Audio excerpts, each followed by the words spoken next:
Hello friends, ఈరోజు వీడియోలో జొన్న రొట్టె ఎలా ప్రిపేర్ చేసుకోవాలో చూద్దాం. ఫస్ట్ స్టవ్ ఆన్ చేసి వాటర్ హీట్ చేసుకోవాలి. ఒక బౌల్లో పొడిపిండి తీసుకోవాలి పిండి పిసుకోవడానికి. ఇంకో బౌల్లో రొట్టె కొట్టేటప్పుడు పొడిపిండి యూజ్ అవుతుంది. పొడిపిండి పక్కన పెట్టుకోవాలి. నేనైతే కట్టెల పొయ్యి మీద చేస్తున్నాను. కట్టెల పొయ్యి సిద్ధం చేసుకున్నాను.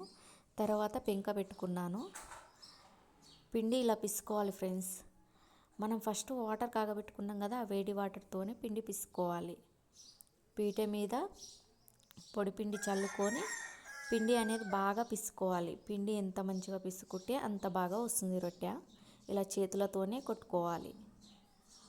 మనం చేతులతోని రొట్టె కొట్టేటప్పుడు మన చేతికి అంటుతే కొద్దిగా పొడిపిండి అనేది పైన చల్లుకొని మళ్ళా కొట్టుకోవాలి. ఎక్కడ పర్రెలు రాకుండా కొట్టుకోవాలి. పర్రెలు మళ్ళీ వచ్చాయంటే రొట్టె మొత్తం చెడిపోతుంది. ఈ జొన్న రొట్టె షుగర్ ఉన్న వాళ్ళకి, వెయిట్ లాస్ అవ్వాలనుకునే వాళ్ళకి చాలా యూజ్ అవుతుంది. ఇలా చక్కగా కొట్టుకోవాలి చేతులతోటి. చూడండి, ఇలా పొడిపిండి వేసుకొని చక్కగా పల్చగా పీట ఎంత అయితే ఉందో అంత పెద్దగా కొట్టుకోవాలి.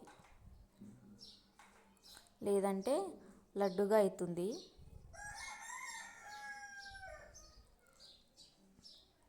మన చేతులు ఒకవేళ తడిగా అనిపిస్తే పొడిపిండిలో ఒకసారి చేతి అనేది ఇలా చేసుకోవాలి. పొడిపిండి అద్దుకొని చేతులకి పొడిపిండి అద్దుకొని రొట్టె అనేది మళ్ళీ కొట్టుకోవాలి. చూసారా, ఇలా అయితే కొట్టుకున్నాం మేము. పీట ఎంత అయితే ఉందో అంత కొట్టుకోవాలి. ఇలా డకనతోటి రొట్టె మీద డకన పెట్టి ఇలా తీసుకోవాలి.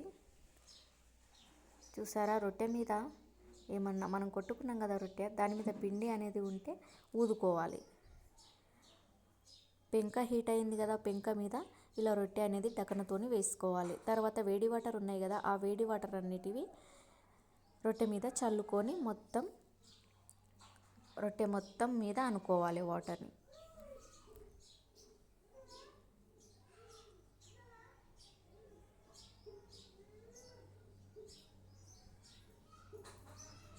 మంట అనేది మంచిగా మండాలి ఫ్రెండ్స్. మంట మంచిగా మండితేనే రొట్టె బాగా అవుతుంది, బాగా కాలుతుంది రొట్టె.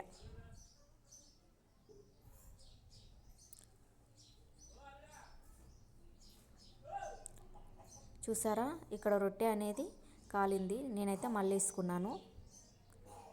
ఇలా మలుపుకుంటూ 1-2 సార్లు కాల్చుకోవాలి. ఆ రొట్టె అయ్యేంతలోపే ఇంకో రొట్టె అనేది మనం మళ్ళీ కొట్టుకోవాలి. మంట బాగా మండాలి. మంట మండితేనే రొట్టె చక్కగా కాలుతుంది. చూసారా, ఇలా అన్ని రొట్టెలు చక్కగా కాల్చుకున్నాను. ఎంత పల్చగా వచ్చాయో చూసారా ఫ్రెండ్స్. ఇలాంటి వీడియోస్ మీకు కావాలంటే ప్లీజ్ లైక్ చేసి సబ్స్క్రైబ్ చేసుకోండి.